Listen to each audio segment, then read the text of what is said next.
Kabanata 15:11. Isang mahiwagang puting anino. May nakita ka ba, Lolo? Tanong ni Tyr, huminga ng malalim. May tao dyan. Tingnan mo, Tyr, sagot ni Dalton. Kumunat ang noo ni Tyr. Wala akong nakikitang tao doon, Lolo. May nakikita ka ba?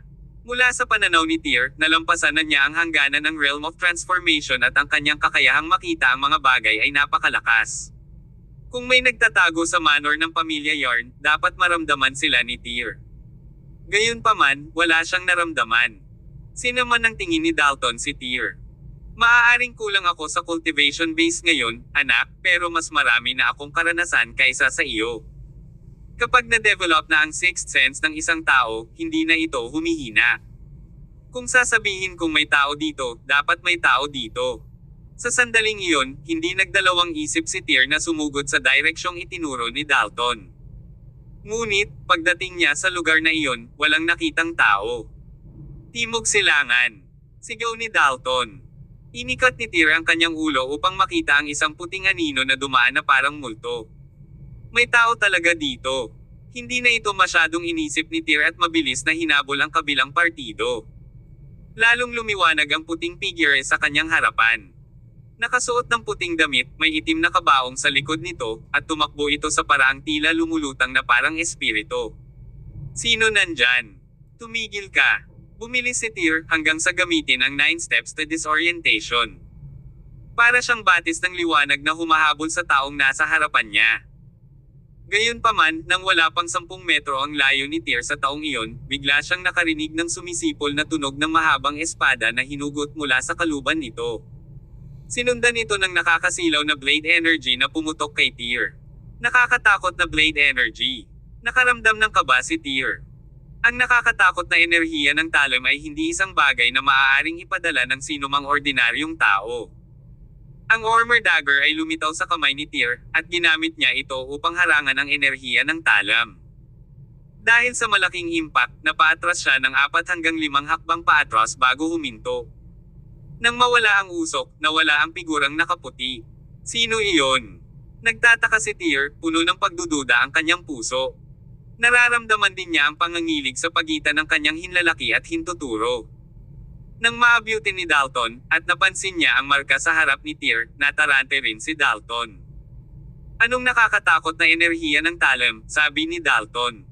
Sa ilalim ng mga paa ni Tyr ay isang malagim na marka ng espada na ilang metro ang haba, ito ang natitirang bakas pagkatapos na dumaan ang enerhiya ng talam ngayon. Ayos ka lang ba? Anong nararamdaman mo? Tanong ni Dalton na lumingon kay Tyr. Ayos lang po ako, Lolo. Umiling si Tyr. Malakas ang taong iyon. Casual lang nilang iwinagayway ang kanilang espada ngunit nadiin ako nito. Sino iyon? Taga-Sacred Association ba sila? Umiling si Dalton. Hindi pwede. Kung taga-Sacred Association yon, hindi na lang sila aalis. Nakagawa na sila ng paraan para patayin ka at ako. Hindi rin itinuturing na nangungunang organisasyon sa Martial ang Scared Association sa mundo ng sining. Tiyak na hindi nila ipapakita ang kanilang mga mukha kahit na mayroon silang mga makapangyarihang eksperto. So, sino yon? Tanong ni Tyr. Paulit-ulit na nagre-replay sa isip ni Tyr ang imahe ng figurang kanina lang. Bagamat halos wala silang anumang pakikipag-ugnayan sa isa't isa, masasabi niya na ang tao ay hindi gaanong simple dahil lamang sa isang putok ng lakas ng talam. Masasabi pa nga na sa dinami-dami ng mga kalaban na kinaharap ni Tyr hanggang ngayon, hindi pa siya nakatagpo ng taong nagparamdam sa kanya ng sobrang pressure. Ilang sandali pa bago kumalma sina Tyr at Dalton mula sa pangyayari sa figure. Mukhang hindi kasing simple ng inaakala namin ang pagbubunyag ng sikreto ng pamilyang Yarn. Hindi lang ang Sacred Association ang kinasasangkutan nito, tiyak na maaakit din nito ang iba pang organisasyon na naghahangad na maghangad sa sinaunang martial arts world. Mag-ingat ka na mula ngayon, Tyr, sabi ni Dalton. Tumango si Tyr. Lolo, hinala mo na ang taong iyon ay mula sa sinaunang martial arts world. Oo. Inihilig ni Dalton ang kanyang ulo bilang pagsang-ayon. Sa mortal na mundo, ang nakaraang 4 na emperador ay nakarating na sa ating rurok. Nahigit mo na kami ngayon. Someone who can force you back with blade energy is definitely not from the mortal world. That person must be from the ancient martial arts world. May kutob din ako na hindi masyadong simple ang taong iyon. Pagkatapos, tinapik ni Dalton si Tyr sa balikat at idinagdag, ngunit, huwag kang masyadong ma-pressure. Kahit na sa iyong kasalukuyang lakas, maaari kang ituring na isang napakalakas na dalubhasa, kahit na isinasaalang-alang ang buong komunidad ng martial arts. Hanggat hindi lilito ang ilang matandang halimaw mula sa sinaunang martial arts world, kakaunti ang mga taong maaaring magpahirap sa iyo. Naiintindihan ko po, Lolo. Tumango si Tyr sa kalumingon sa guho ng tahanan ng pamilya Yarn. Lolo, hinanap na natin ang buong lugar. May nakita ka ba? Umiling si Dalton. Wala. Hindi makatotohanang umasa na makakahanap ng isang bagay dito. Tyr, I still think we'll have to find clues from Sean. Ito ay bumaba sa tanong na iyon. Ano ang sinabi niya sa iyo bago siya namatay? Nang tanungin iyon ni Dalton kay Tyr kanina, ang hitsura ng misteryosong lalaking nakasuot ng puti ay naging dahilan ng pagkawala ng pag-iisip ni Tyr. Ngayong tinanong muli ng kanyang lolo ang parehong tanong, nahulog sa malalim na pagmumuni-muni ang binata. Walang partikular na paliwanag ang binigay ni Lolo Sean noong mga oras na iyon. Pero, may mga nakaraang pangyayari sa pagitan namin ni Lolo Sean. Nakaraang mga kaganapan. Tanong ni Dalton. Sagot ni Tyr, pagkaraang pumanaw ang aking ina noong bata pa ako, natagpuan ako ng aking ama ng isang madrasta na nagngangalang Lyra Jade. Ang aking lola, si Gladys Dawson, ay nakulam sa kanya at nakumbinsi na ako ay nagdala ng kapahamakan sa pamilya Summers. Simula noon, nahirapan ako doon. Ang aking pamilya ay tinatarget ako sa bawat pagliko. Wala akong kapangyarihan noon, at nakakaupo lang sa pintuan para tumitig o umiyak araw-araw. Si Lolo Sean ang nagtrato sa akin na parang pamilya. Nakikita niya kung gaano ako kaawa-awa, kaya siya ang nagkusa na makipag-chat sa akin. Tinuruan din niya ako ng skill. Iyon ay, upang tumingin sa araw sa langit kapag ako ay malungkot, upang ang aking mga luha ay matuyo sa pamamagitan ng liwanag. Bago namatay si Lolo Sean, sinabi niya sa akin na gusto niyang makita ko ang pagsikat ng araw sa silangan at paglubog sa kanluran. Kabanata 15:12. Sa Hilaga. Sa puntong ito ng pag-uusap, hindi sinasadyang naalala ni Tyr ang lahat ng nangyari sa pagitan nila ni Sean sa mga nakaraang taon. Naikuyom niyang muli ang kanyang kamao habang napuno ng kalungkutan ang kanyang puso. Sa kabilang banda, nahulog sa malalim na pag-iisip si Dalton. Sa bandang huli, sinabi niya, sigurado akong hindi sinabi ni Sean ang mga bagay na iyon sa iyo bago siya namatay upang pukawin ang mga lumang alaala sa pagitan ninyong dalawa. Tyr, pakiramdam ko sinusubukan niyang magpadala sa iyo ng ilang uri ng message. Oo. Tumango si Tyr ng may pag-iisip. I think so da. Pero, ano nga ba ang gustong sabihin sa akin ni Lolo Sean? Sa oras na ito, halos magdilim na ang langit. Dahil sa dilim na bumabalot sa mga guho ng manor ng pamilya Yarn, mas naging madilim ang lugar na ito. Gabi na. Uwi na tayo. Kung talagang hindi natin moari, pupunta ako sa manor ng pamilya Summer sa Hilaga kasama mo bukas. Dahil ang namamatay na mga salita ni Sean ay tumingin ka sa pagsikat at paglubog ng araw, dapat kang pumunta doon at tingnan ito, sabi ni Dalton. Okay. Tumango si Tyr. Bagamat ang pamamaraang ito ay maaaring mukhang napakauto, sina Tyr at Dalton ay hindi makaisip ng isang mas mahusay na paraan sa ngayon. Nang sumunod na araw, sumakay ang dalawa sa isang eroplano papuntang Hilaga. Dahil sinabihan na sila Tyr at Dalton ay darating, pumunta si Draco Summers sa airport para personal na sunduin sila. Nang lumapag na ang eroplano at lumabas na ng airport ang dalawang lalaki, hinihintay na sila ni Draco doon. Bilang pinuno ng pinakamakapangyarihang pamilya sa Hilaga, si Draco ay hindi na siya ang dating tao. Noong nandyan sina Gladys Dawson at Lyra Jade, wala siyang gaanong kapangyarihan at araw-araw siyang nalulumbay. Bukod doon, nagdulot din ng dilema para kay Draco ang mga usapin tungkol kay Tyr at Kirin Summers. Dati, masasabing si Draco ay parang buhay na patay. Durog sa ilalim ng kanyang sariling kawalang kakayahan at kawalan ng kapangyarihan, ang dating Panginoon ay halos masiraan ng loob. Sa kabutihang palad, nang bumalik si Tyr, tinulungan siya ng kanyang anak na bawiin ang lahat ng pag-aari niya. Kaya, kahit na ang pamilya Summers ay dumanas ng iba't ibang kasawian, nagawa pa rin ni Draco na pagsamahin ang sarili pagkatapos niyang dumaan sa lahat ng uri ng kalungkutan at pagkabigla. Ngayon, sa pamamagitan ng kanyang pagsisikap sa loob ng ilang panahon, nabawi ng kanyang pamilya ang posisyon nito bilang pinakamakapangyarihang pamilya sa Hilaga. Samantala, binawi rin ni Draco ang kanyang posisyon bilang nangungunang powerhouse sa Hilaga. Matapos mag-open up ang mag-ama sa isa't isa, nakipagkasundo na si Tyr sa kanyang ama. Kaya naman, pagkalabas ni Tyr at Dalton ng airport, lumapit ang una kay Draco at sabay-sabay itong tinawag. Tatay. Ham. Masayang tumango si Draco. Pagkatapos, tumingin siya kay Dalton at binati, Sir. Ang paraan ng pagtawag ni Draco kay Dalton bilang Sir, ay parang matigas. Bagamat si Dalton ay ama-in-law ni Draco, bihira silang mag-cross ang landas sa isa't isa sa paglipas ng mga taon. Bagamat nagkita silang muli ng maglaon dahil kay Tyr, sa kaibuturan ng puso, naisip pa rin ni Draco si Dalton bilang isang uri ng kahangahangang tao na nakikita lamang sa malayo. Sa kaibahan sa Draco, si Dalton ay medyo relaxed at kalmado. He smiled and gave Draco a pat on the shoulder, "You don't have to be so uptight." Okay. Nakahinga ng maluwag si Draco. Dapat pagod na kayong dalawa sa flight nyo. Uwi na tayo. Sumakay ang grupo sa limousine ni Draco at nakarating sa manor ng pamilya Summers. Dati, isang napakalaking kasawian ang nangyari sa manor.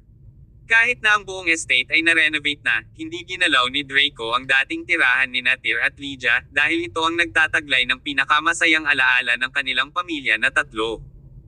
Partikular na naghanda si Draco ng isang piging at masarap na alak para salubungin ang dalawa. Habang kumakain, hindi siya nagtanong tungkol sa layunin ng kanilang pagbisita.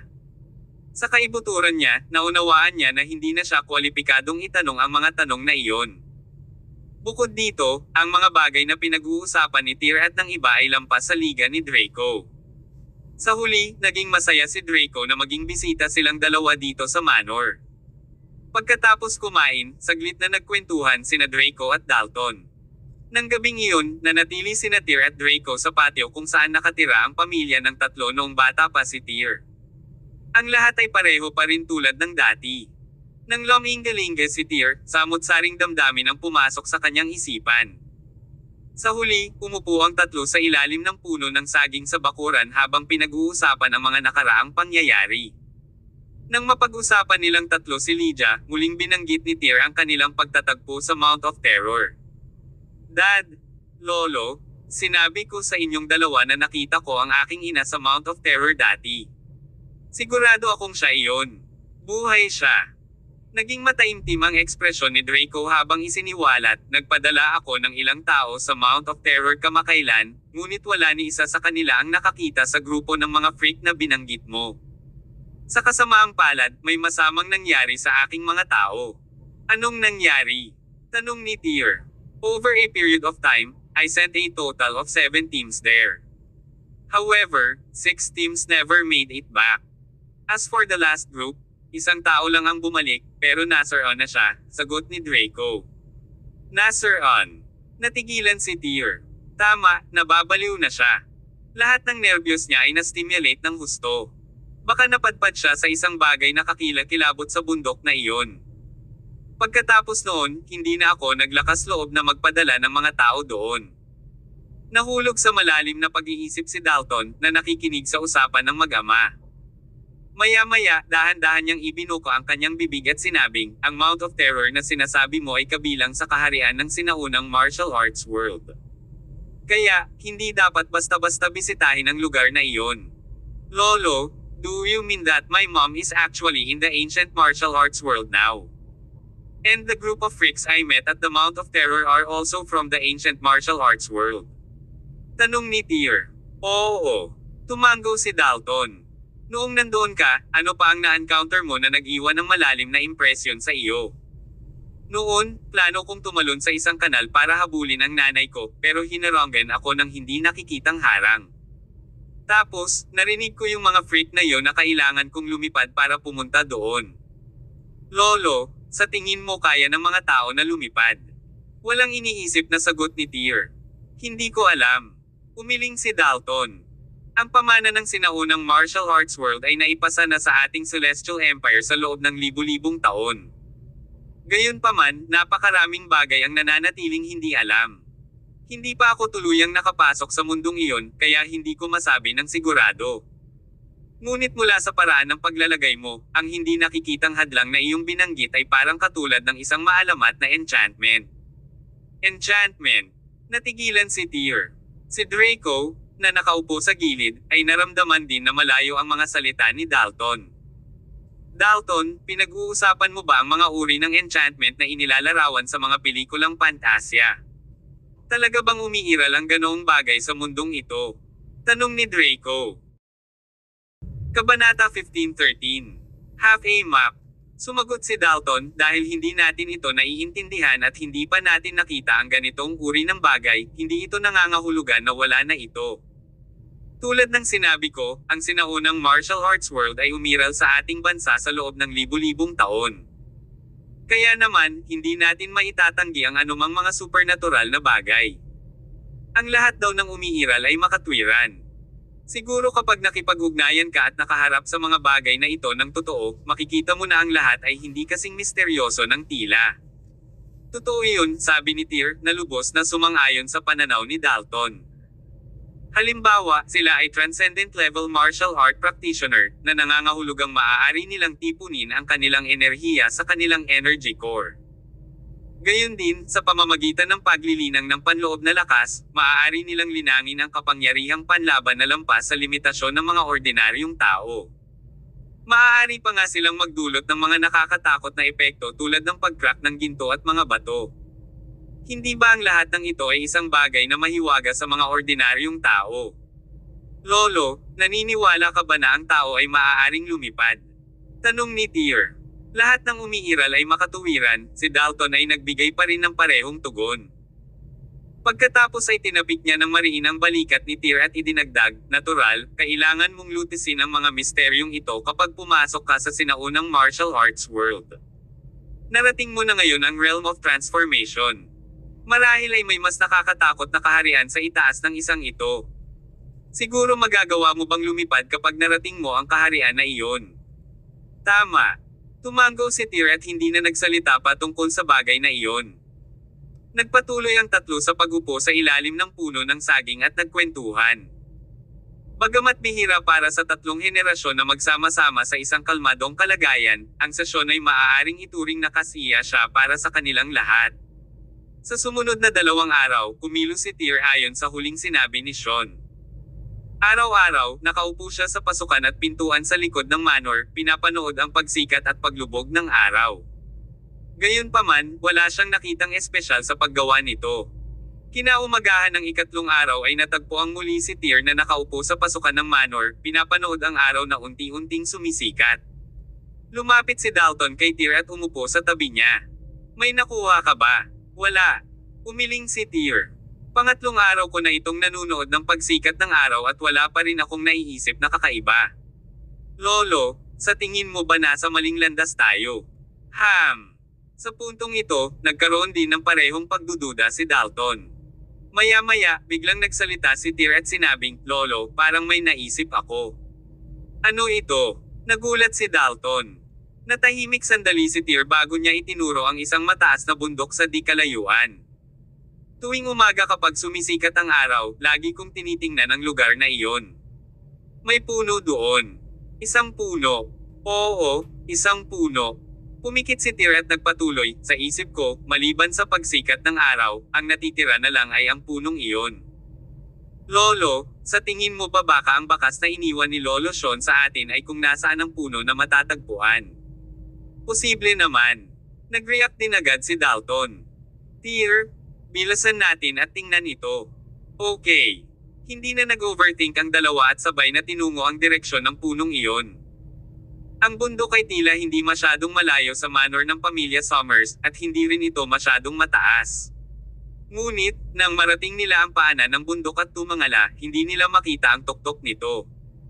Dahil ang bundok na ito ay karaniwang isang liblib at desyerto na lugar, kinailangang maglakad ni Tyr at Dalton upang makarating sa tuktok. Kung mag-isa lang si Tyr, baka abutin siya ng mga 40 minuto bago umakyat sa taas. Ngunit, ang pagtatanim ni Dalton ay inalis na naging isang ordinaryong matandang lalaki. Inabot ng halos 2 oras bago makarating ang dalawa sa tuktok. Noon, alas 10 na ng umaga at mataas na ang araw sa langit. Ngunit habang nagbabago ang mga panahon mula sa tag-araw hanggang sa taglagas, isang bahagyang malamig na simoy ng hangin ang umiihip sa tuktok ng bundok. Batay sa kanyang mga alaala, itinuro ni Tyr ang direksyon ng puno, dyan. Matapos dumaan ang dalawa sa isang gulo ng mga bato, sa wakas ay natagpuan nila ang puno. Ito ay isang pine tree na hindi bababa sa 100 taong gulang.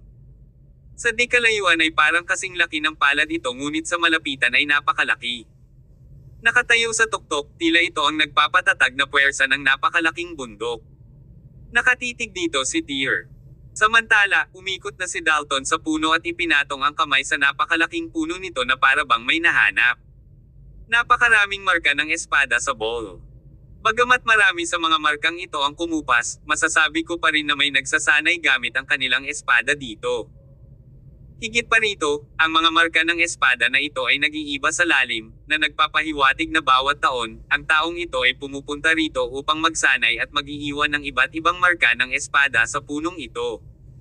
Naglakad din si Tyr papunta kay Dalton at sinabing, "Lolo, si Lolo Sean siguro ang nag-practice dito dati." Sa paghiling sa akin na bumalik para panoorin ang pagsikat at paglubog ng araw, talagang sinusubukan niyang ihatid ang isang nakatagong mensahe. Mukhang nasa tamang landas sa pagkakataong ito. Oo. Itinaas ni Dalton ang kanyang baba gamit ang kanyang kamay. Pero, ano nga ba ang gusto niya para pumunta ka rito? Ito ay isang lugar lamang kung saan siya nagsasanay gamit ang kanyang espada. Walang espesyal doon. Maya-maya pa ay biglang itinuro ni Tyr ang mga marka ng espada sa puno. "Lolo, tingnan mo.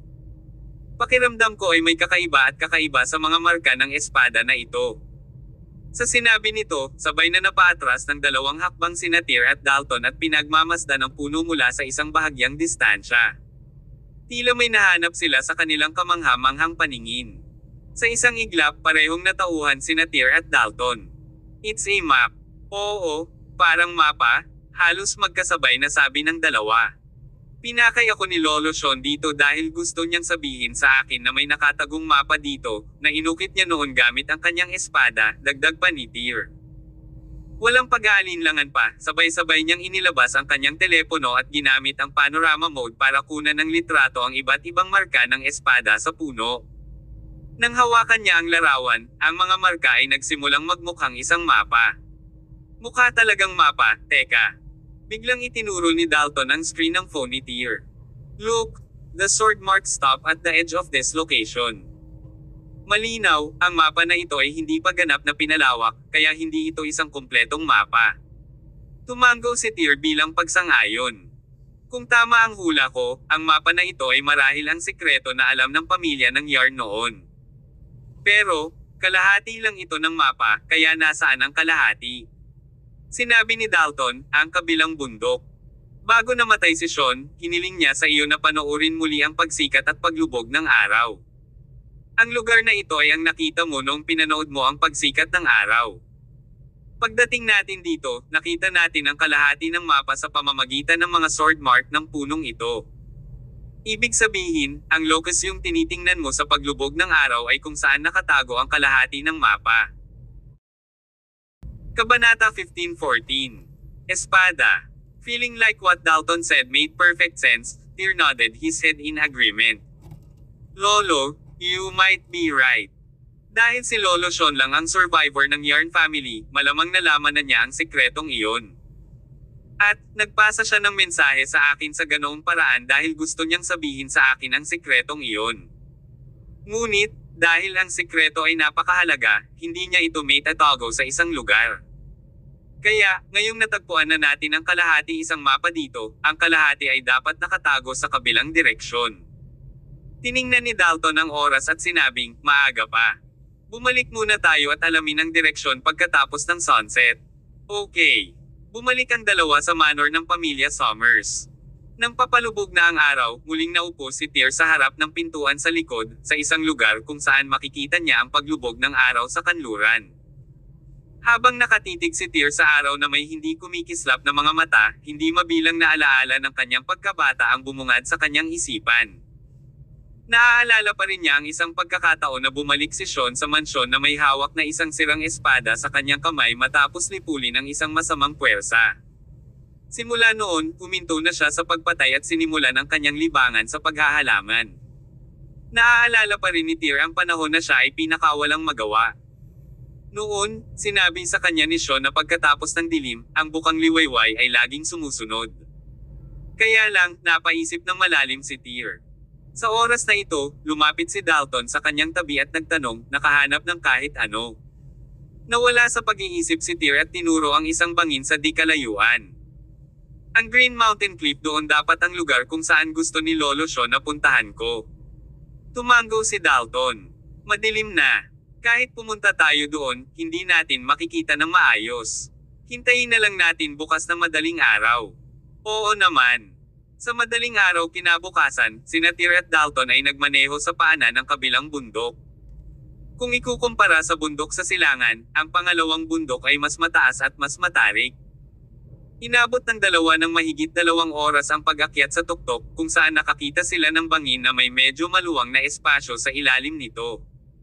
Pagpunta sa ibaba, tumayo sila sa lugar na iyon habang nakatingin sa bangin. Mga marka ng espada. Mabilis na natagpuan ni Tyr at Dalton ang mga bitik-bitik na marka ng espada sa bangin. Binubuo ng parehong malalim at mababaw na marka, ang mga ito ay kapareho ng mga marka sa puno. Bagamat ang mga marka ng espada na ito ay naubos na ng hangin at ulan nitong mga nakaraang taon, malinaw pa rin itong nakikita. Matagal nilang tinitigan ang mga marka ng espada bago tuluyang inilabas ni Tyr ang kanyang telepono at inihambing ang mga ito sa litratong kinuha niya sa kalahati ng mapa. Doon lang napagtanto ng dalawa na tila mali ang kanilang katwiran.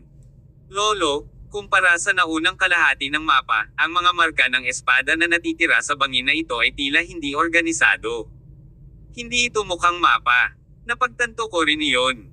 Itinaas ni Dalton ang kanyang baba gamit ang kanyang kamay habang unti-unting pinagmamasdan ng kanyang mga mata ang mga marka ng espada na iyon. Tama ka. Ang mga marka ng sword na ito ay hindi mukhang isang mapa. Sa halip, ang mga ito ay mas parang isang demonstrasyon ng swordsmanship. Swordsmanship. Natarante si Tyr. Hindi na nagsalita pa si Dalton bagkus ay biglang naputol ang isang sanga ng puno sa tabi niya. Hawak ito ng naaayon, tinuntun niya ang mga marka ng espada sa bangin.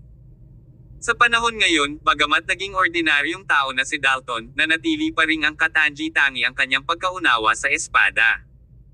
Bagamat ang mga marka ng espada sa bangin ay tila hindi organisado, kahit na si Tyr ay hindi magawang gumawa ng mga ulo o buntot nito, si Dalton ay naiiba. Bilang isa sa 4 na emperador ng Celestial Empire, hindi siya magiging karapat-dapat sa kanyang reputasyon kung hindi niya makita ang pattern ng mga marka. Kumakaway sa sanga, tila magaan ang mga galaw ni Dalton, na parang sumasayaw. Sa kabila ng kawalan ng panloob na lakas, ang kanyang mga galaw ay nagbigay pa rin ng eleganteng pakiramdam ng pagbabalik sa pangunahing kaalaman. Tyr, ilabas mo ang iyong sandata at sundan mo ang mga galaw ko, sabay sabi ni Dalton na tila may natuklasan. Paalala sa kanya nang natigilan na si Tyr, ha? Pero, Lolo, punyal ang sandata ko, hindi espada. At saka, wala akong alam na kahit anong sword techniques. Hindi bale. Ilabas mo lang ang iyong lakas sa loob at ibuhos mo sa iyong punyal, pagkatapos ay sundin mo ang aking mga galaw at sumayaw sa akin. Okay. Hindi man naiintindihan ni Tyr ang intensyon ni Dalton na gawin ito, hindi siya nagdalawang isip at iginuhit ang kanyang armor dagger. Habang gumagalaw si Dalton ayon sa mga marka ng espada sa bangin, kinopya ni Tyr ang kanyang lolo. Nakatayo doon sa ilalim ng bangin, ang dalawa ay nagsagawa ng mga galaw. Hindi nagtagal, tila nahulog si Tyr sa isang kakaibang estado ng pag-iisip. Bagamat hindi siya sanay sa paggamit ng mga espada at walang alam tungkol sa espada, naramdaman niya ang isang napaka-espesyal na kapangyarihan na dumaloy sa kanyang katawan. Malabo na naalala ni Tyr na ang set ng mga movement na ito ay ang swordsmanship ni Sean. Ngunit, higit pa rito ay hindi namana ni Sean ang sword technique na ito mula sa Yarn family, at tila nagmula ito sa sinaunang martial arts world. Hindi nagtagal ay nagbuga ng puting glow ang armor dagger sa kamay ni Tyr. Samantala, ang bilis niyang pagindayog ng punyal ay pabilis ng pabilis, at ang anggulo ay naging mas madaya. Tyr, use your full force and thrust the last move. Now! Sa oras na ito, natapos na ni Dalton ang lahat ng mga paggalaw ng espada na inilalarawan sa bangin, hanggang sa huling galaw. Kahit itinulak niya ang sanga na hawak niya sa direksyon ng bangin, walang nangyari. Gayunpaman, ito ay isang ganap na kakaibang kwento para kay Tyr, na kalahating beat lamang ang mas mabagal kaysa kay Dalton. Nang mailabas ni Tyr ang huling galaw, tumama rin ang punyal niya sa bangin. Ang enerhiya ng Talon ay nakitang mabangis na bumaril mula sa punyal, sumasabog patungo sa bangin. Basag-basag-basag. Nang ang lakas ng Talon ay sumabog sa bangin, ang buong bagay ay tila tinamaan ng kidlat. Sa bilis na nakikita ng hubad na mata, hindi mabilang na mga siksik na bitek ang kumakalat sa lahat ng direksyon, na lumilikha ng parang spiderweb. Ilang sandali pa, ang ibabaw ng pader ng talampas ay nagsimulang bumagsak sa malalaking piraso at bumagsak patungo sa ibaba. Isang butas ang nabunyag sa gitna ng bangin. Kasinlaki lamang ito ng palad, at kitang-kita ito sa bangin. Isang butas. Tinitigan ito ni Tyr nang hindi kumikislap ang mga mata, na medyo kakaiba. Lolo, bakit lilito ang ganoong butas sa bangin? Ito ba ay isang butas ng ahas? Umiling si Dalton. Paano gumawa ng ganoong butas ang isang ahas sa bangin na ito? Kung tama ang hula ko, ang butas na ito ay naiwan ng iyong lolo Sean. Sigurado ka ba? Hindi naman. Pero, sigurado ako o hindi, kailangan mo pa ring umakyat doon at ipasok ang kamay mo sa butas na iyon. Hindi ba malulutas ang misteryo kapag tiningnan mo kung may laman? Sagot ni Dalton. Kabanata 15:15. Night Stalker Seal. Naglakad na si Tyr patungo sa bangin, at ang butas ay halos 10 metro sa itaas niya. Baluktot ang kanyang mga tuhod, mabangis siyang tumalon patungo sa itaas. Kaya lang, tumalon siya sa ere ng mahigit 3 metro ang taas, saka ginamit ang armor dagger sa kamay para sumaksak sa batong pader. Ang punyal ay hindi kapani-pani walang matalim. Ang pagtagos sa pader na bato ay kasing dali ng paghiwa sa mantikilya. Sa tulong ng armor dagger para umakyat, mabilis na nakarating si Tyr sa butas na halos kasing laki ng isang mangkok. Wala siyang ideya kung ano ang nakatago sa loob ng butas. Paano kung kuweba pala ito ng ahas? Bagamat medyo kinakabahan pa siya, hindi masyadong nagdalawang isip si Tyr at diretsyong pinasok ang kamay sa butas. Napakalalim pala. Hanggang sa iniabot ni Tyr ang kanyang buong braso dito ay sa wakas ay nahawakan niya ang isang bagay sa loob. Lolo, may something po dito, sabi ni Tyr sabay kuha nito. Medyo malamig ang bagay na iyon at parang isang kahon na bakal. Nang makuha ito, inilabas ito ni Tyr sa butas bago tumalon pababa mula sa taas na 10 metro. Anong meron doon? Napatingin sina Tyr at Dalton sa bakal na kaho. Napakakaraniwan at nabahira ng kalawang. Walang pag-aalinlangan pa ay agad naman itong binuksan ng dalawa. Isang selyo. Di nagtagal, natuklasan nila na sa halip na ang ikalawang kalahati ng isang mapa tulad ng inaasahan nila, isang selyo ang nasa loob ng kahon na bakal. Anong klaseng selyo ito? Kinuha ito ni Tyr, ngunit wala siyang nakuhang anumang mga pahiwatig mula dito.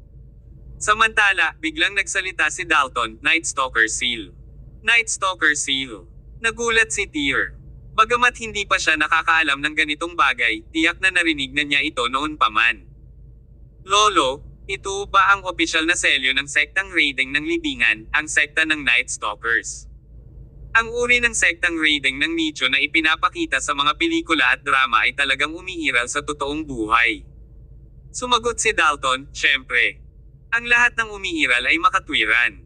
Sinasabi na maraming mga sinaunang libingan ang nananatili sa sinaunang martial arts world. Sa makatuwid, maraming malalaking organisasyon sa mundong iyon ang nagtayo ng sarili nilang mga organisasyong pang-tomb raid para partikular na maghukay ng mga libingan. Mga sinaunang libingan. Ang mga powerhouse na iyon sa sinaunang martial arts world ay interesado rin sa mga antik na matatagpuan sa mga sinaunang nicho. Tanong ni Tyr na may halong pagtataka. Gayunpaman, paulit-ulit na umiling si Dalton at ipinaliwanag, ang mga taong iyon sa sinaunang martial arts world ay hindi interesado sa mga antique. Ang pinagtataka nila ay ang iba't ibang sinaunang martial arts script o armas na nakatago sa mga puntod. Sa puntong ito, paulit-ulit na winuwagayway ni Dalton ang kanyang kamay at sinabing, "Gayunpaman, wala akong gaanong pakikipag-ugnayan sa sinaunang martial arts world. Hindi ko masasabi sa iyo ng malinaw sa ngayon. Natural na mauunawaan mo ang lahat ng ito mamaya kapag ikaw ay pumasok sa sinaunang martial arts world." Sa katunayan, halos nakuha na ni Tyr ang buong larawan sa oras na ito.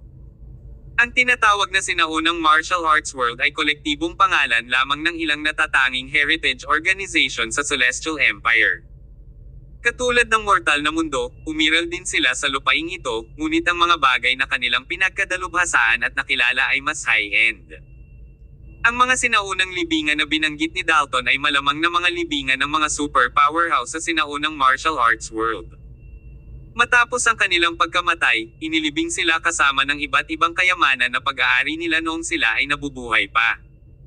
Ang mga kayamanan na ito ay walang alinlangan na makaakit ng isang pagmamadali ng mga tao mula sa sinaunang martial arts world. Sa pagtingin sa selyo sa kanyang kamay, tinanong ni Tyr, "Lolo, ang mensaheng gustong ipaabot sa akin ni Lolo Sean ay kalahating mapa at Night Stalker seal. So, itong dalawa ang sekretong sinubukang itago ng pamilya ng Yarn noon. Dapat lang." Itinaas ni Dalton ang kanyang baba gamit ang kanyang kamay. Kung sa bagay, sa pag-imbestiga nila ni Tyr sa bagay na ito hanggang sa puntong ito, ang sekreto ay hindi nalihim. "The map is incomplete. Kalahati lang, so the other half must related to this Night Stalker seal," ani Dalton. "Ang selyo ay nagmula sa Night Stalker sect. Hanggat nahanap natin ang sekta, lahat ng problemang ito ay malulutas," sagot ni Tyr. Night Stalker sect, paulit-ulit na inuulit ni Dalton ang tatlong salitang iyon, na parang may iniisip. Pagkaraan ng ilang sandali, muli siyang nagsalita, "Ang mga tradisyonal na sekta sa paglilibing ay bihirang lumitaw sa mortal na mundo. Ang pagkakaroon ng mga ganitong uri ng ilegal na organisasyon ay palaging misteryoso. Kakailanganin pa natin ng oras para malaman ang lokasyon nitong Night Stalker sect." Ngayong nakarating na sina Dalton at Tyr sa kanilang pagsisiyasat, hindi na sila nag-aalala tungkol sa susunod na mangyayari. Bagamat misteryoso ang Night Stalker sect, hindi naging mahirap para sa kanila na hanapin ang kinaroroonan ng organisasyon dahil sa kapangyarihang hawak ni Tyr at Dalton ngayon. Tumingin ulit si Dalton sa bangin. Matapos matanggal ang bahagi ng pader na bato, marami sa mababaw na marka ng espada na nakaukit sa bangin ay nawala, ngunit ang ilan sa mas malalalim na marka ay nakatatak pa rin dito. "Tyr, ano ang pakiramdam mo tungkol sa mga diskarte sa espada ngayon?" Biglang tanong ni Dalton. Inaalala ang naramdaman niya noong ginamit niya ang mga diskarte kanina, sumagot si Tyr, "Napakalalim ng mga diskarte, nakita ko na si Lolo Sean na nagsagawa ng mga galaw na iyon dati. Gayunpaman, wala akong ideya kung ang hanay ng mga diskarte sa espada na ito ay naintindihan mismo ni Lolo Sean. Hindi niya maintindihan ang ganitong uri ng katanji tanging pamamaraan ng espada." Saglit na nag-isip si Dalton bago siya nagpatuloy, "Ito ay hindi isang kumpletong hanay ng mga diskarte sa espada. Kung tama ang aking pagtatantya, ang mga diskarte sa Cold Sword na ito ay dapat nanggaling sa sinaunang martial arts world. Ngunit, higit pa riyan, ang hanay ng mga diskarte sa espada na ito ay malalim kahit para sa sinaunang martial arts world. Ang sword marks na inukit ni Sean sa pader na bato ay dapat na sariling derivation ng isa pang set ng sword techniques, batay sa isang maliit na bahagi ng naorihinal na espada. Sa madaling salita, dapat mong panatilihin ang set ng swordplay na ito sa iyong isip. Baka magamit ito sa hinaharap." Bagamat hindi gumamit ng espada si Tyr bilang sandata, o may alam ba siyang sword techniques, ginawa pa rin niya ang itinuro ni Dalton. Inulit niya ang mga galaw sa kanyang isipan. Sa kanyang antas, medyo madaling matindaan ang gayong hanay ng mga galaw ng espada. Ilang sandali pa, kabisado na ni Tyr ang lahat ng galaw. "Lolo, kabisado ko na sila. Mabuti, ang sikreto ng pamilyang Yarn ay maaaring may kinalaman sa sword technique na ito. Kung may pagkakataon kang malaman ang pinagmulan ng sword technique na ito, dapat mong gawin ang lahat ng posible upang maisaulo ito," sagot ni Dalton. "Okay." Nang walang paalam, umalis ang dalawa sa lugar na may dalang selyo. Pagkabalik nila, pareho silang hinaila ang lahat ng uri ng mga string upang mahanap ang lokasyon ng Night Stalker sect. Kinagabihan ng sumunod na araw, natanggap ni Dalton ang balita na ang misteryosong sekta ng pagnanakaw ng libingan, ang Night Stalker sect, ay umiral nga sa mundong ito. Bukod dito, matatagpuan ito sa malapit, sa Southern Lambert City. Kabanata 1516. Paglalakbay sa Southern Lambert City. Southern Lambert City. Medyo nagulat si Tyr sa pagtanggap ng balita. Mayroon nga siyang koneksyon sa lungsod dahil ang ninang ni Tyr, si Heather Quelch, ay mula sa maharlikang pamilya ng Quelch sa Southern Lambert City. Sa katunayan, siya ay anak ng walang iba kundi si Alistair Quelch, na kilala rin bilang King Quelch. Dati, lumaki si Alistair upang maging tagapamayapa para sa insidenteng kinasasangkutan ni Cyrene Summers at ng maharlikang pamilya ng Kapel mula sa Oslo City. Sa kadahilanang ito lamang, personal na nagpunta si Tyr sa manor ng pamilya ng Quelch Royal. Dahil ang Night Stalker sect ay matatagpuan malapit sa Southern Lambert City, ang katotohanan na may mga kakilala si Tyr doon ay magliligtas sa kanya ng maraming problema. Lolo, Southern Lambert City is the Quelch Royal family's turf. I am in good terms with them, kaya malamang hindi tayo mahihirapang pumunta doon at hanapin ang Night Stalker sect. Gusto mo bang sumama sa akin? No. Agad namang tinanggihan ni Dalton ang alok ni Tyr. The old man explained, Tyr, I am just an ordinary man now. It's not suitable for me to involve with the martial arts community's affairs. Not mention, this matter also concerns the ancient martial arts world. Hindi kakayanin ng matandang ito. Kahit na sumama ako sa'yo, wala akong maitutulong. Sa kabaligtaran, baka pigilan pa kita. So, you better go alone. Hindi isinasa puso ni Tyr ang pagtanggi ni Dalton dahil may katotohanan ang bawat salitang sinabi ng huli. Sa katunayan, ito ang karaniwang pag-iisip ng isang matanda. Parehong natamo ni Dalton ang katanyagan at kayamanan sa kanyang kabataan. Sa edad niya ngayon, oras na para bumaba siya sa pwesto at i-enjoy ang buhay. Ayaw na niyang dumaan sa lahat ng pagod sa paglalakbay pabalik-balik. Kasabay nito, ito ang parehong mga dahilan kung bakit sabik na itinulak ni Dalton si Tyr sa mga frontline at idineklara siya bilang Summer's King. Gayunpaman, naramdaman pa rin ni Tyr na parang may mali. May isa pang dahilan para sabik na sabik si Dalton na magretiro kaagad. Gayunpaman, hindi matukoy ni Tyr ang tiyak na dahilan na iyon. Nahulaan kung ano ang nasa isip ng kanyang apo, tinukso ni Dalton, Kid, hindi kasing komplikado ang mga bagay gaya ng iniisip mo. Gusto ko lang magpahinga. Walang ibang dahilan sa likod nito. Talaga. Tinitigan ni Tyr si Dalton ng may pagdududa. Sinaman ang tingin ni Dalton si Tyr. Bakit ako magsisinungaling sa iyo? Sige, putulin na natin ang ibang iniisip. Dahil si Sean ang pinuntirya ng Sacred Association, ibig sabihin ay hinahanap na nila ang sekretong ito.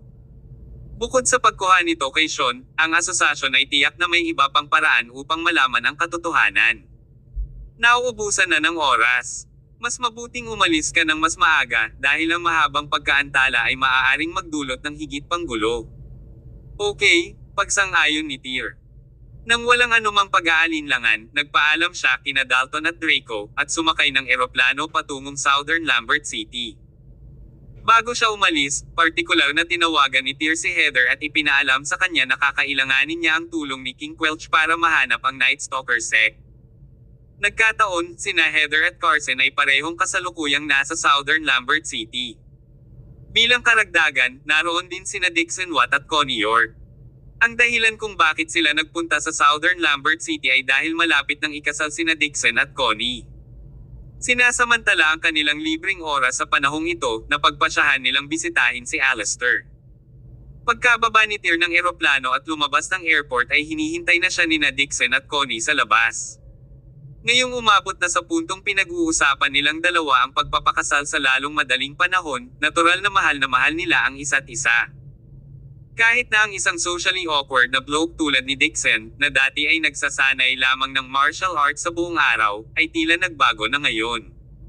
Sa kabila ng katotohanang nasa publiko sila, hinawakan niya ng mahigpit ang kamay ni Connie. Nang makita ng mag-asawa si Tyr na naglalakad palabas ng airport, sinalubong nila siya kaagad, Kuya Tyr, dito. Nang makitang kumakaway sa kanya ang dalawa, ngumiti rin si Tyr at naglakad papunta sa kanila. Nang makita niyang magka-holding hands ang lovebirds, he teased, mukhang magkasundo kayo ngayon, holding hands kahit saan kayo magpunta. Nagmamadaling inalis ni Connie ang kamay niya mula sa pagkakahawak ni Dixon at kunwaring galit na tumitig dito. Bakit hawak mo Perrin ang kamay ko? Kailangan bang yakapin mo ako ng mahigpit? Sinasaktan mo ako. Pero, di ba sabi mo dapat hawakan ko ang kamay mo tuwing lalabas tayo? Sagot ni Dixon na tila tulala. Hindi nakaimik si Connie. Masayang nanunood sa gilid, tinukso ni Tyr, sige, alam kong magkasundo kayong dalawa. Hindi mo kailangang ipagpatuloy ang pagpapakita ng iyong pagmamahal sa publiko. Hoy, Dixon, kapatid kong babae si Connie. Kailangan mong pretuhin siya ng mabuti, o huwag mo akong sisihin sa pagiging walang awa ko sa iyo. Huwag kang mag-alala, Kuya Tyr. Mabilis na tumango si Dixon. Ituturing ko si Connie na parang knight's rod ko sa hinaharap. Si Tyr naman ang hindi makapagsalita. Kasunod nito, ibinalik silang lahat ni Dixon sa manor ng pamilya ng hari ng Quelch. Hindi ito ang unang pagkakataon na naroon si Tyr, ngunit ang pagdalaw na ito ay hindi kasing apura ng nauna niya. Dati, dumating si Tyr dahil sa hindi pagkakasundo niya sa royal family ng kapel ng Oslo City. Noon, medyo intense ang atmosphere. Ngunit sa pagkakataong ito, pumunta siya sa lungsod upang hanapin ang Night Stalker sect. Bagamat ang layunin ng pagbisita ni Tyr sa lungsod ay mas mahalaga kaysa sa huling pagkakataon, hindi siya nagmamadali o kasing tensyon na noon. Tyr, nandito ka na pala. Sa sandaling lumakad ang grupo sa pintuan, lumabas si Heather mula sa loob ng manor. Gaya ng inaasahan, natuwa siya na bumisita si Tyr. Bukod sa pagiging ninang niya, ang malubhan nitong karamdaman ay napagaling na rin ni Tyr kaya naman ang tingin niya rito ay sarili niyang anak. Kasabay nito, pinaalala rin ni Heather si Tyr sa kanyang ina na si Lydia Alroy. Iyon ang pangunahing dahilan kung bakit niya kinilala si Heather bilang kanyang ninang. Ninang. Nang makalapit kay Heather at binati siya sa unang pagkakataon, kinuha ni Tyr ang isang pulseres at ibinigay ito sa kanya. Ito ay isang regalo na espesyal na inihanda niya para sa kanya bago siya dumating. Boy, dapat dumaan ka na lang para bumisita. Hindi mo na kailangang magdala ng regalo. Sa kabila ng kanyang mga reklamo, nakangiti si Heather, halatang tuwang-tuwa sa pagtanggap ng regalo. Ang iyong Uncle York at Ninong ay naglalaro ng chess sa looban. Malapit nang maging handa ang hapunan, pupuntahan ko sila ngayon. Okay. Pumunta ang grupo sa dining room. Sa oras na ito, ang pamilya Quelch ay naghanda na ng isang handaan at masarap na alak para sa okasyon, na karamihan sa mga ulam ay personal na niluto ni Heather. Pagdating ni Carson at Alistair ay agad na tumayo si Tyr sa kinauupuan niya at sinalubong sila. Sa kabaligtaran, bahagyang kinilabutan si Alistair sa bati ni Tyr at nagmamadaling sinabi, hindi na kailangang maging magalang, umupo ka na, dali. Tyr, kumalat na ang balitang ikaw ang Summers King sa buong komunidad ng martial arts ng Celestial Empire. Mula ngayon, ikaw na ang numero 1 powerhouse sa field. Sa makatuwid, hindi ko matatanggap ang iyong pagsaludo. Lolo Alistair, you are way too kind. Actually, the title is just for show, mabilis na pagtutol ni Tyr. Your title is not undeserved. You are really the number 1 powerhouse of our country's martial arts community. Now, even the 4 emperors have to submit to you, sagot ni Alistair. Kabanata 15-17. Ang Antique Street. Sir, hindi po si Tyr yung tipo ng tao na mahilig sa kasikatan at kayamanan. Si Carson York, na nakaupo sa gilid, ay nagsimulang magbuhos ng alak sa mga baso. Let's drop the topic and drink. Okay. Nagsimulang magpalitan ng toast ang grupo. Matapos ang ilang sandali ng inuman, ibinunyag ni Tyr ang layunin ng kanyang paglalakbay. Grandpa Alistair, Southern Lambert City is your family's turf. I came here this time to look for whereabouts of the Night Stalker sect. I wonder if you know their exact location. Tanong ni Tyr. Speaking of this, medyo naging seryoso bigla si Alistair. Ibinalik niya ang baso ng alak sa kanyang kamay sa mesa at sinabing, ang Night Stalker sect ay talagang matatagpuan sa paligid ng rehiyon ng Southern Lambert City. Kalahati ng siglo na ang nakalipas, ang organisasyon ay nagkaroon ng magandang reputasyon sa lungsod. Ngunit, mula nang simulan ng ating bansa na alisin ang feudal na pamahiin at sinimulan ang pagsugpo sa mga magnanakaw sa libingan, marami sa mga organisasyong ito ang nawala sa paglipas ng mga taon. Kung tungkol sa Night Stalker sect, sila ay palaging umiiral, ngunit ang kanilang mga aktibidad ay palaging napaka-misteryoso. Halos imposible para sa mga tao na mahanap sila sa ibabaw ng lupa. Tumango si Tyr.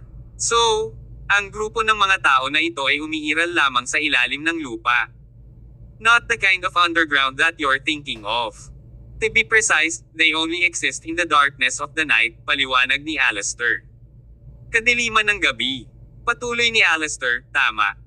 Para silang mga halimaw sa gabi, nawawala kaagad kapag araw na. So, baka hindi ganoon kadali para sa iyo na hanapin sila. Naiintindihan ko, sabi ni Tyr. Pagdating niya rito, hindi inaasahan ni Tyr na makikita niya ang sekta sa simula pa lang. Kung tutuusin, napakahiwaga ng gayong sektang naglilibingan. Idinagdag ni Alistair, ang aming Quelch Royal Family at ang mga organisasyong nagnanakaw ng libingan ay bihirang mag-cross ang landas, ngunit hanggat sila ay aktibo sa lungsod na ito, tiyak na makakahanap kami ng ilang mga bakas. Ito ay magtatagal ng ilang sandali. Okay, kung gayon, guguluhin kita, Lolo Alistair. Wala namang problema. Tumawa si Alistair. Not to mention your relationship with my Hedy and Carson, just the fact that you are the Summer's King, natural, my Quelch Royal Family is obliged to follow your commands. Ngumiti si Tyr at itinaas ang baso niya kay Alistair. Tingnan mo, Lolo Alistair. Ginagawa mo na naman. Ha. Maaari mong ipaubaya sa akin ang paghahanap para sa Night Stalker sect. Kaya, iwanan natin ang paksa. Halika, inom tayo. Oo naman. Patuloy na nanatili si Tyr sa pamilya ng hari ng Quelch. Dahil medyo naiinip na sina Dixon at Connie, isinama nila si Tyr sa paglilibot upang bisitahin ang iba't ibang sikat na lugar at tourist attraction sa lungsod. Sa kabilang banda, ginamit ni Alistair ang lahat ng kapangyarihan ng Quelch Royal Family para magtanong tungkol sa kinaroroonan ng Night Stalker sect. Gayunpaman, sa kabila ng pagiging makapangyarihan ng maharlikang pamilya sa lungsod, mahirap pa rin para sa kanila na malaman ang impormasyon tungkol sa Night Stalker sect. Sa makatuwid, naging mahirap para sa pagsisiyasat na magpatuloy. Higit pa rito, tila ang organisasyong ito ay ganap na naglaho sa komunidad ng martial arts nitong mga nakaraang taon. Bagamat 3 araw nang nag-iimbestiga ang maharlikang pamilya ng Quelch, nakahanap lang sila ng kaunting impormasyon. Maya-maya, naubos na ang pasensya ni Tyr, kaya pumunta siya sa Alistair at nagtanong tungkol sa progress. Dahil sa kaso, kahit si Alistair ay walang magawa. Sabi niya, Tyr, kakaiba din ang tingin ko. Sa pangkalahatan, hanggat nabubuhay ang Night Stalker sect na ito sa Southern Lambert City, dapat ay mahukay na natin sila. Ngunit, masyadong malalim ang organisasyong ito. Pagkatapos ng napakarami mga araw, nakahanap lang kami ng ilang bakas. Anong klaseng bakas? Tanong ni Tyr. Sumagot si Alistair, ayon sa aming katalinuhan, ang organisasyong ito ay medyo aktibo 20 taon na ang nakalilipas. Gayunpaman, sa nakalipas na 2 dekada, ito ay biglang naging napakababa, lalo na sa mga nakaraang taon. Halos parang nawala ang organisasyon. Dahil dito, nakipag-usap ako sa ilang mga kaibigan sa larangan ng mga antique. Sabi nila, kung gusto mong hanapin ang organisasyong ito, marahil ay maaari kang pumunta sa Antique Street upang subukan ang iyong kapalaran. Walang ibang paraan. Okay. Tumango si Tyr. Kung gayon, Lolo Alistair, ilang mga anti-gang pamilihan ang mayroon sa lungsod na ito. Sumagot si Alistair, sa nakalipas na 2 araw, nagpadala ako ng ilang mga subordinate upang suriin ang mga lokal na anti-gang pamilihan, ngunit hindi sila nakatuklas ng marami. Ngunit, syempre, maaari kang pumunta doon mismo. Ang pinakamalaking anti-gang merkado sa aming lungsod ay nasa Hilagang Distrito. May isang anti-gang kalye doon. Melting pot ang lugar na iyon, dinadalaw ito ng lahat ng uri ng tao. Ang karamihan sa mga bagay na ibinebenta doon ay peke. Maaari kang pumunta doon at tingnan, ngunit huwag bumili ng kahit ano.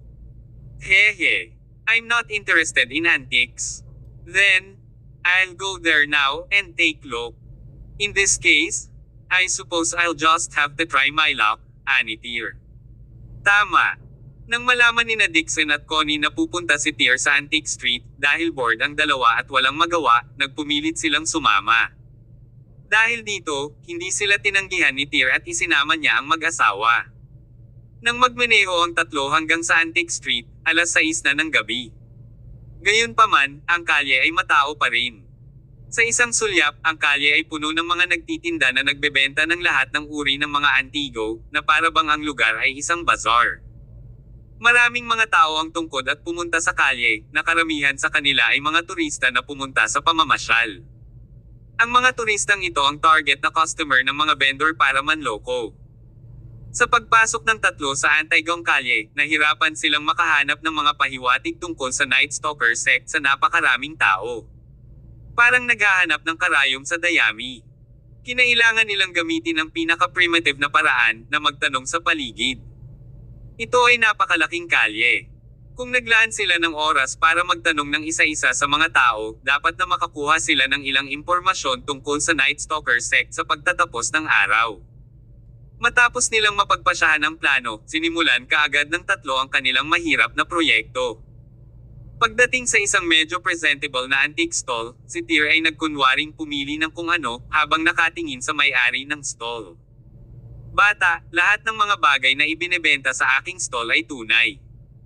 Ang aking stall ay nag-aalok ng taos-pusong pagtrato sa lahat, at patas na kalakalan sa matanda at kabataan. Okay. Nakayuko, kinuha ni Tyr ang isang singsing. Magkano ito? Binata, alam mo talaga ang mga Antigong kalakal.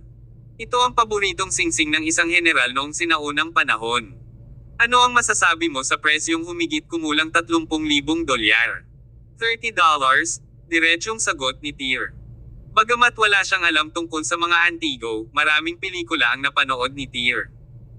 Sa ganitong uri ng palengke ng mga antik, palaging walang awa ang pakikipagtawaran, at hindi niya pinapayagan ang kanyang sarili na samantalahin. Medyo nagalit ang may-ari ng stall. Binata, banibiro mo ba ako? Itong singsing. Kalimutan mo na. Ibinaba ni Tyr ang singsing at handa nang umalis. Mabilis na pinalitan ng isang ngiti ang kanyang mahabang mukha, sinabi ng may-ari ng stall, Binata, chill ka lang. Hindi ba ang negosyo ay isang bagay na pinag-uusapan ng oras upang pag-usapan ang mga bagay?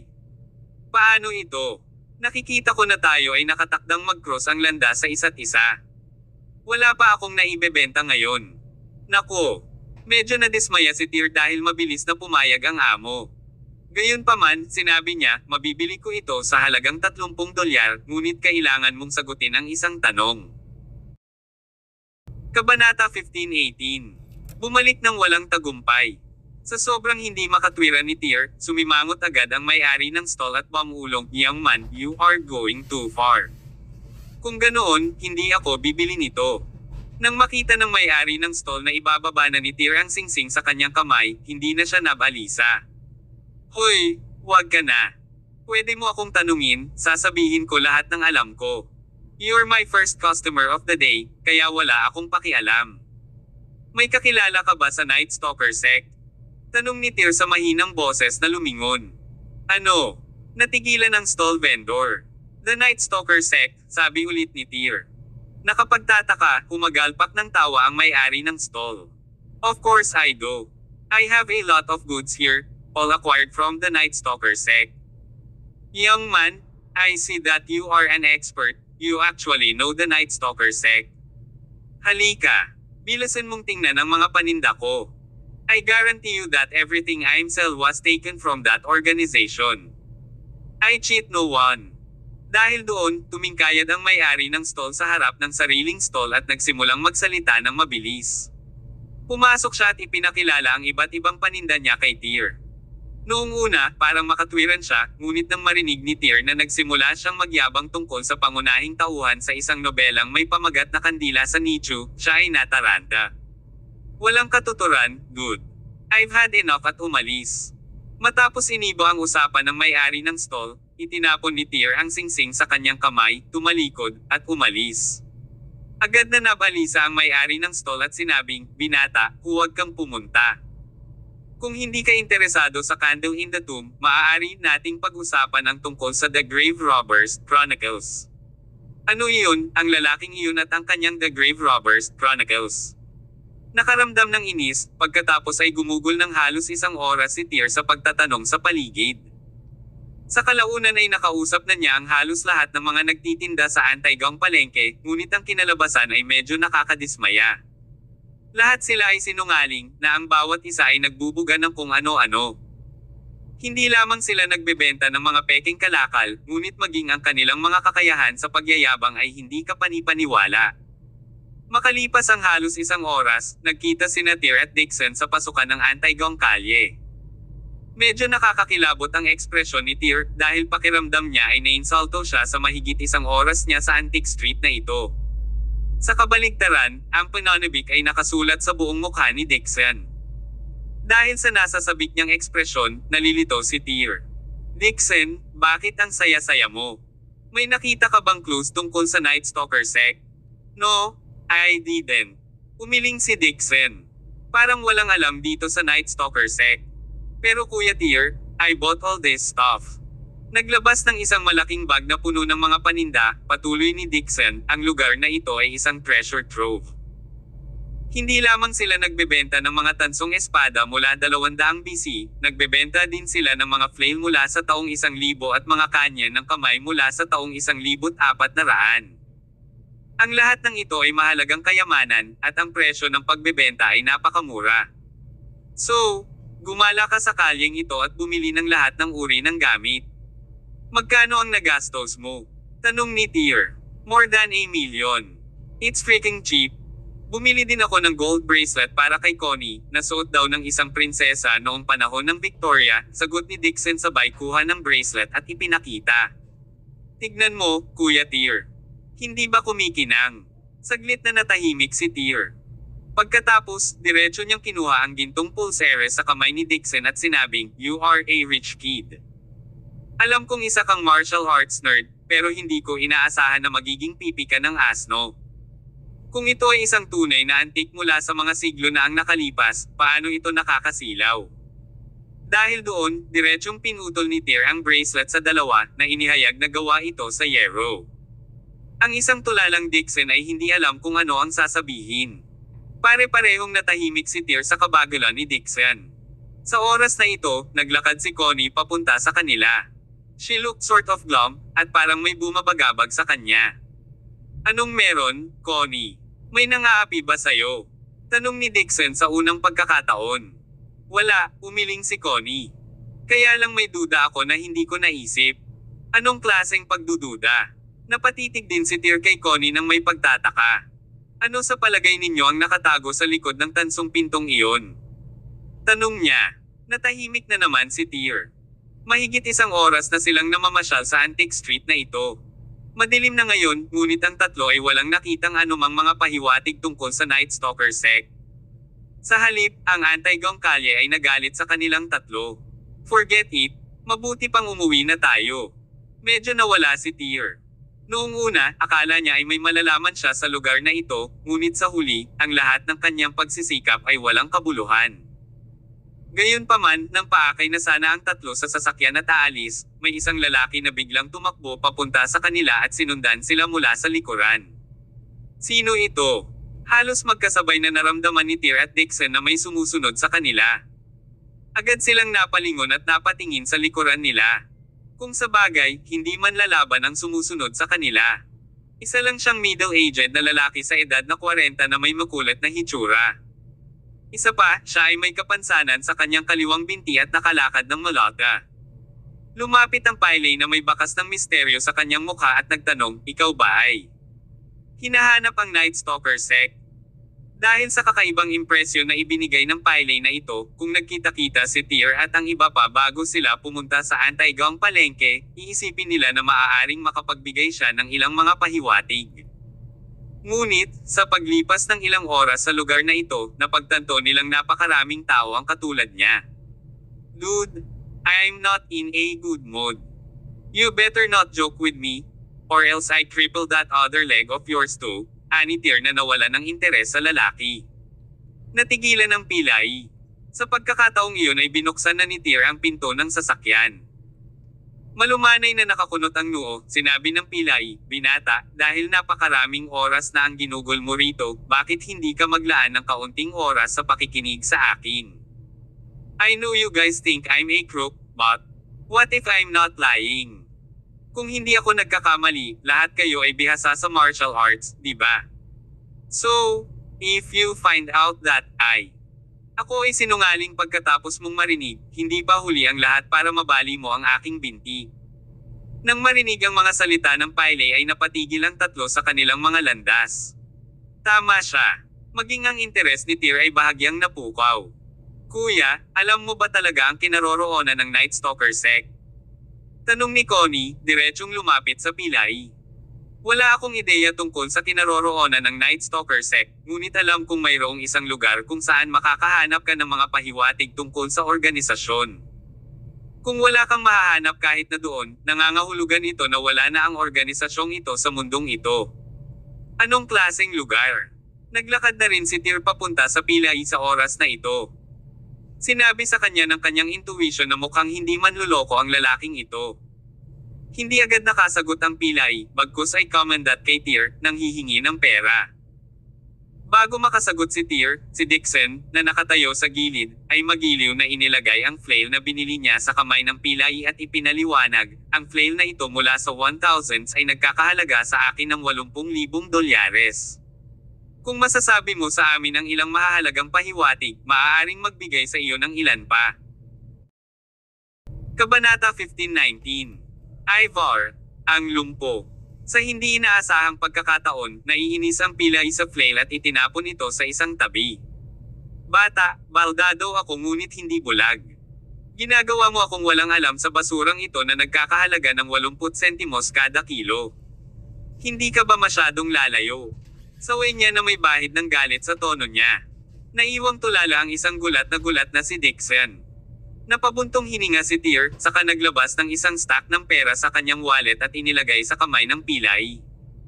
"Ngayon, sabihin mo sa akin. Saan ang lugar na iyon?" Tanong ni Tyr. Pagkatapos timbangin ang pera sa kanyang kamay, ang pilay ay tumango sa kanyang ulo bilang kasiyahan at agad na isiniwalat, "Ghost Market." Ghost Market? Nagkatinginan silang tatlo. Malinaw, wala sa trio ang nakarinig tungkol sa lugar na ito dati. Nakangiting nagpatuloy ang pilay, lahat ng ibinebenta sa Antigong Kalye na ito ay peke. Hindi kailanman ibebenta ng mga tunay na magnanakaw ng libingan ang mga authentic na bagay na ninakaw nila sa mga libingan dito. Ang Ghost Market ay kung saan nila ibinebenta ang kanilang mga ninakaw. Kung ganoon, halos walang peking bilihin sa Ghost Market dahil bawal magbenta ng mga peke doon. Kung gusto mong hanapin ang mga taga-sect ng Night Stalkers, sa Ghost Market mo lang sila mahahanap. Naintindihan naman agad ni Tyr ang ibig sabihin ng pilay, at kasabay nito ang pag-alab ng pag-asa sa kanyang puso. "Saan itong Ghost Market na sinasabi mo?" Tanong ni Tyr. Ngumiti ang pilay at umiling. "Pwede kitang ihatid, pero kailangan mo akong bayaran. I can give you all these things of mine," medyo atubili na sabi ni Dixon. "Okay lang na magsaya ang mga kabataan, pero hindi ka dapat masyadong magbiro," ang sabi ng pilay, hindi pa rin masyadong mahilig kay Dixon. Hindi alam ni Dixon ang sasabihin. Medyo naiinip na pumunta sa Ghost Market, nagtanong si Tyr, "Magkano ang gusto mo para dalhin kami doon?" $100,000. Kahit na ang $100,000 ay hindi kahit isang patak sa karagatan para kay Tyr at sa iba pa, ang pilay na ito ay lumayo ng kaunti sa kanyang mataas na presyo. Nang makitang hindi sila agad sumang-ayon, nagpatuloy ang pilay, "Sa $100,000, ang aking hiwa ay $70,000 lamang. Ang natitirang 30,000 ay para sa entrance ticket para sa inyong tatlo." Hindi tumanggi si Tyr sa huli, "Deal. I don't have that much cash on me at the moment. You can take here now. I will withdraw that money for you there." Hindi na kailangan pang gawin ang lahat ng problemang iyon. Inilabas ng pilay ang isang smartphone mula sa kanyang mga bulsa at mahusay na binuksan ng Anay Wallet app. "I-scan mo lang ang QR code para sa akin." Naiwang tulala na naman si Tyr. Matapos niyang bayaran ang pilay ng $100,000, hindi na humingi ng karagdagang pera ang lalaki. Sa halip ay tiningnan niya ang relo sa kanyang kamay at sinabing, 7:30 na ngayon, ang Ghost Market ay nagbubukas lamang ng hating gabi. Ibibigay ko sa iyo ang aking numero ng telepono, maaari mo akong tawagan ng alas 11. Hindi ba tayo pwedeng pumunta doon ngayon? Tanong ni Tyr na nakakunot ang noo. Samantala, tinanong ni Dixon, saan ka namin makikita kung tumakas ka? Kahit si Connie ay nagalit at nagreklamo, Sir, walang nagnenegosyo tulad mo. Pinaikit ng pilay ang kanyang mga mata at ngumiti. Ito ang tuntunin. Kung tutuusin, marami pa akong susunod na gagawin. Ako, ang lumpo na si Ivar, ay hindi tatakbo. Ngunit, kung gagawin ko, hindi ba ako agad-agad na makukuhang muli ng mga tao ng maharlikang pamilya ng Quelch? Sa lahat ng taong maskam ko, bakit ko gugustuhin na dayin ang mga big shot mula sa Quelch royal family? Nagulat si Tyr at ang iba pa. Mula sa kung ano lamang siya. Sabi, malinaw na alam ng lalaking ito kung sino sila sa simula pa lang. Gulat na tanong nila, kilala mo kami? Pinaikit ng baldado na si Ivar ang kanyang mga mata at tumawa. Ako ang pinakamahusay na tao sa Southern Lambert City. Siyempre alam ko kung sino ka. Ngunit, sa kabila ng iyong pagkakakilanlan, kailangan ko pa ring ipaalala sa iyo ang isang bagay ng maaga. Ang Quelch royal family ay talagang prominent at makapangyarihan sa lungsod na ito. Parehong lehitimong at underground na puwersa ay kailangang igalang sila, ngunit hindi ito nangangahulugan na ang pamilya ay makakakuha ng para kontrolin ang lahat. May ilang mga lugar kung saan ang araw ay hindi sumisikat, at ang maharlikang pamilya ay walang kontrol sa gayong mga lugar.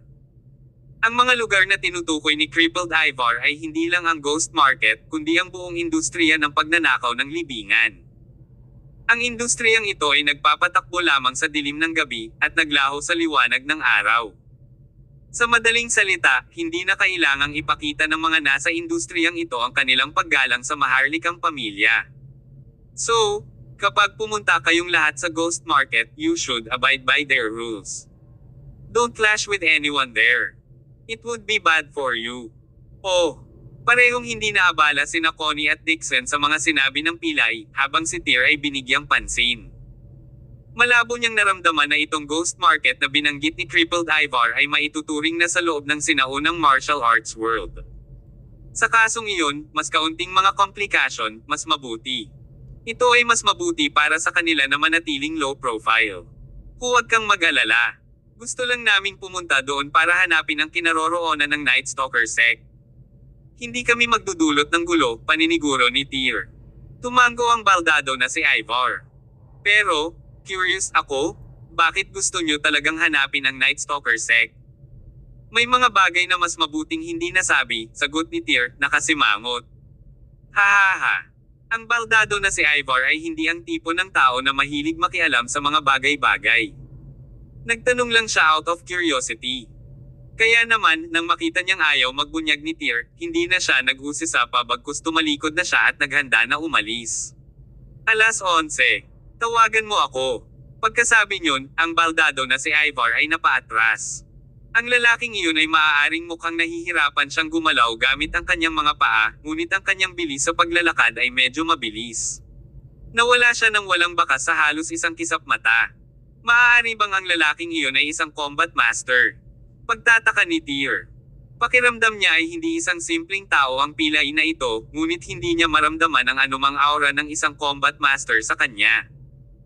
Pagkaalis ni Crippled Ivar, medyo hindi pa rin mapakali si Dixon, kaya ibinunyag niya ang kanyang pagdududa, Kuya Tyr, hindi naman tatakas ang pilay na iyon pagkatapos kunin ang pera natin, di ba? Naskam ba tayo? Napabuntong hininga si Tyr. Hindi pa ba sapat ang ginawa sa iyo ng iba? Hindi na nakaimik si Dixon. Dahil maaga pa, kumain silang tatlo sa malapit na restaurant. Nang matapos sila, halos alas 10 na ng gabi. Ang mga gabi sa Southern Lambert City ay hindi ganoon kasigla, maliban kung mayroong isang espesyal na pagdiriwang na nagaganap.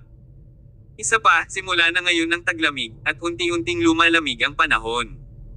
Ngayong hiting gabi, halos walang nakikita sa mga lansangan. Lumabas ang tatlo sa restaurant at pumunta sa isang beverage shop, kung saan umorder si Connie ng isang tasa ng milk tea. Nang maubos niya ang kanyang inumin, halos mag-aalas 11 na. Pagkatapos nilang lumabas ng shop at bumalik sa kanilang sasakyan, inilabas ni Tyr ang kanyang cellphone at dinial ang numero ni Crippled Ivar. Ilang beses niyang sinubukan, ngunit patuloy na nakakakuha ng abala na tono. Hindi mapigilan ni Tyr na sumimangot. Kuya Tyr, naloko ba tayo ng pilay na yan? Hinaranggan ka ba niya? Tanong ni Dixon sa gilid. I'm not quite sure. Tulala na tumingin si Tyr sa phone niya. Maya-maya lang ay biglang nag-ring ang phone niya. Ang baldado na si Ivar ay tumawag pabalik. Kabanata 1520. The Man in White. Halika sa pasukan ng Antigong Kalye, ngunit huwag kang magmaneho. May espesyal akong sasakyan na naghihintay sa iyo doon. Pagkasabi niyo na ibinaba ni Crippled Ivar ang telepono. Mukhang sobrang busy niya. Kahit na medyo nalilito, binabaan pa rin ni Tyr ang tawag at inutusan si Dixon na i-drive ang sasakyan papunta sa parking lot ng malapit na restaurant. Pagkaalis ng sasakyan doon, naglakad silang tatlo sa entrance ng Antique Street. Mula sa malayo ay nakita nilang nakatayo sa harap ng isang minibus si lumpo na si Ivar na para bang nagbebenta ng tiket. Sunod-sunod na sumakay ang mga pasahero sa minibus. Nang makita niya sina Tyr, Dixon, at Connie na naglalakad, si lumpo na Ivar ay napaatras at binati sila, pumasok kayo at maupo. Naghihintay pa kami ng huling pasahero. Pagkatapos nito, handa na tayong umalis. Sabay-sabay na sumimangot ang tatlo. So, ang specialty ng lalaking ito ay manghingi ng mga customer. Ang kanilang grupo ay sinisingil ng $100,000 at mayroong hindi bababa sa 20 tao sa sasakyan na ito. Magkano ang kinikita ng taong ito araw-araw? Nang makasakay silang tatlo sa minibus, nadiskubre nilang puno na ang mahigit 20 upuan na okupado ng mga lalaki at babae. Almost lahat sila ay nasa katanghaliang gulang na mga taong nasa edad 40, na ang ilan ay mga matatandang tao na mahigit 60 taong gulang. Kung tutuusin mula sa kanilang kasuotan, walang mahirap sa mga tao sa sasakyan na ito. At ang pakikinig sa kanilang mga accent ay nagsiwalat na ang karamihan sa kanila ay hindi mga lokal. Ang grupong ito ng mga tao ay malamang na masugid na mahilig sa Antigong mga maruruming mayaman. Matagal na sigurong pagod ang mga tulad nila sa pagbibid sa mga auction house. Kaya, sa pamamagitan ng paghila ng iba't ibang mga string, nakahanap sila ng paraan upang pumunta sa ghost market upang subukan ang kanilang kapalaran. Marahil ay makakabili sila ng mga bagay na gusto nila doon.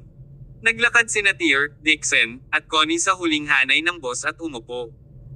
Ang driver ay isang lalaking hubad ang dibdib sa edad na 50 at may iba't ibang mga cherry totem tattoo sa kanyang mga braso.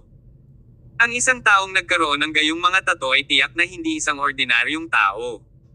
Siya ay dapat na pumasok sa isang libingan noong siya ay bata pa. Ang layunin ng mga tattoo sa kanyang katawan ay upang sugpuin ang mga masasamang espiritu sa mga libingan. Bakol, dumating na ba ang lahat? Malapit na ang oras. Sinusuri ng driver ng bus ang oras sa kanyang relo, habang patuloy niyang hinihimok ang pilay sa labas. Maghintay ka lang ng konti. Saglit lang. Medyo balisa rin ang baldado na si Ivar. Parang may hinihintay siyang importante. I will wait for another 10 minutes. After that, aalis na ako, nandito man ang pasaherong iyon o wala. Okay. Inilabas ng baldado na si Ivar ang kanyang cellphone na parang balak niyang tawagan ang taong iyon. Pero, nang pipindutin na sana niya ang dial button, huminto ulit siya, parang kinikilabutan. Konting tiis lang. Dapat malapit na siya dito. Ang mga pasaherong kasalukuyang nakaupo sa minibus ay pawang mga taong may mataas na katayuan sa lipunan. Kadalasan, ang iba ay naghintay para sa kanila, hindi ang kabaligtaran. Hindi sila kailanman ginawang maghintay para sa isang tao ng ganoon katagal. Unti-unti, naging moody ang ilang pasahero sa minibus. Sa wakas, marami sa kanila ang nagsimulang magreklamo na hinimok ang driver na magmadali at magmaneho. Hindi sila nagbayad ng napakaraming pera para lamang magdusa habang sila ay nakaupo at naghihintay sa sira-sirang minibus na ito. Shut up! Sigaw ng driver ng bus na ikinagulat ng lahat. He declared, "Ako ang may final say sa sasakyan na ito. Wala akong pakialam kung ano ang ginagawa mo at kung anong uri ng background ang mayroon ka. Kapag nasa bus ka, mas mabuting sundin mo ang aking mga kaayusan at ang aking mga patakaran." Kung sino man ang maglalakas loob na yumangal muli, mas mabuting lumabas ka na. At saka, hindi namin ibinabalik ang perang natanggap namin. Ang driver ng bus ay tiyak na nakakita ng pagdanak ng dugo noon. Ang aura na ipinahayag niya ay isang kakaiba at nangingibabaw na aura ng kalupitan. Sa kanyang dagandong, ang mga pasahero sa bus ay hindi na naglakas loob na mag-uyam. Napakabangis ng lalaking iyon, sabi ni Connie. Medyo hindi comfortable sa inasal ng bus driver, tuturuan na sana siya nito ng leksyon, ngunit pinigilan siya ni Tyr. Girl, huwag mo akong guluhin dito. Kuya Tyr, sino sa tingin mo ang hinihintay ng pilay? Medyo naiinip na tanong ni Connie na ikinaikot ng mga mata. I don't know. But it doesn't matter who he's waiting for, basta may hatid niya tayo sa ghost market, sagot ni Tyr. Maya-maya lang ay biglang nagmula sa labas ng bus ang tawa ni Lumpo na si Ivar. Dude, you're finally here. Sumakay ka na lang sa bus. Aalis na tayo. Saglit, ang lahat ay hindi sinasadyang tumingin sa bintana ng bus. Gusto nilang lahat na makita kung sino ang napakahalagang nagpahintay sa mga tao sa bus na ito ng napakatagal. Sa sandaling ito, isang figure ang papasok na sa bus, kasama ang Lumpo na si Ivar na mahigpit na sumusunod sa kanya. Dumating na ang lahat. Drive. Agad na humandar ang sasakyan at umalis sa Antigong kalye ng napakabilis. Noon lang malinaw na nakita ng mga tao ang hitsura ng taong huli na dumating. Siya ay isang lalaki na mukhang halos nasa 30s. Nakasuot ng puting suit, siya ay tila napaka-elegante at gwapo, tulad ng isang karakter na kakalabas lang mula sa mga pahina ng isang comics. Ang aura na lumalabas mula sa lalaki ay medyo kakaiba, na para bang siya ay isang taong walang makamundong pag-aalala. Gayunpaman, sa ilalim ng gwapong hitsura na iyon, ipinakita niya ang lamig na nagpapanatili sa mga tao sa haba ng braso. Ang gwapo naman. Sabay simper ni Connie sa gwapong lalaki, dahilan para bahagyang nanlumo si Dixon, na umupo sa tabi niya. Ang lalaki ay may lapad ding palad, 1 metro ang haba na itim na kahon na nakasabit sa kanyang likod. Ang itim na kahon at ang kanyang puting kasuotan ay lumikha ng isang kapansin-pansing kaibahan. Kasabay nito, naglabas din ito ng napakapang-ipong pakiramdam. Ang mga miyembro ng martial arts community ay walang alinlangan na makikilala ang kahon na iyon bilang isang sword chest. Walang alinlangan, ang kahon na iyon ay naglalaman ng isang espada. Kuya Tyr, mas gwapo ang lalaking ito kaysa sayo. Hinailan ni Connie ang sulok ng coat ni Tyr habang walang tigil ang pananibik sa kanyang puso. Sa oras na ito, natigilan si Tyr sa pagkabigla habang pinagtitinginan niya ang lalaking nakaputi nang hindi kumikislap ang mga mata. Lalong lumilitaw ang pagtataka sa kanyang puso. Sa isang punto, halos hindi na napigilan ni Tyr ang gana na lumapit sa lalaking iyon. Siya ba yun? Ungol ni Tyr. Kuya Tyr, kilala mo ba siya? Tanong ni Dixon nang mapansin niyang may mali kay Tyr. Hindi naman. Umiling si Tyr at sa huli ay wala na siyang ginawang kalabisan. Gayunpaman, ang mga tiyak na imahe ay kumikislap sa kanyang isipan, nang magkasama sila ni Dalton sa mga guho ng manor ng pamilya ng Yarn, nakatagpo sila ng isang makulit na lalaking nakaputi. Nilabanan siya ni Tyr, ngunit napilitan lamang siyang pabulaykin ng kanyang espada. Sa huli, hindi pa niya nakuhang malinaw na tingnan kung ano talaga ang hitsura ng kanyang kalaban. Ngunit ngayon, sa sandaling makita ni Tyr ang lalaking ito na nakaputi, sinabi sa kanya ng kanyang intuition na ang lalaking ito ang dati niyang nakatagpo sa mansyon ng pamilya Yarn. Ang aura na naglalabas mula sa taong ito ay kapansin-pansing katulad ng kalaban na hinarap ni Tyr. Dapat siya iyon. Ito ang naging conclusion ni Tyr sa kanyang puso. Kahit na maaaring may dalawang magkatulad na tao sa mundo, tulad ng kambal, ang aura ng bawat tao ay natatangi. Malinaw na naramdaman ni Tyr ang aura kaparehas ng lalaking ito na lumitaw sa manor ng Yarn family noong isang araw.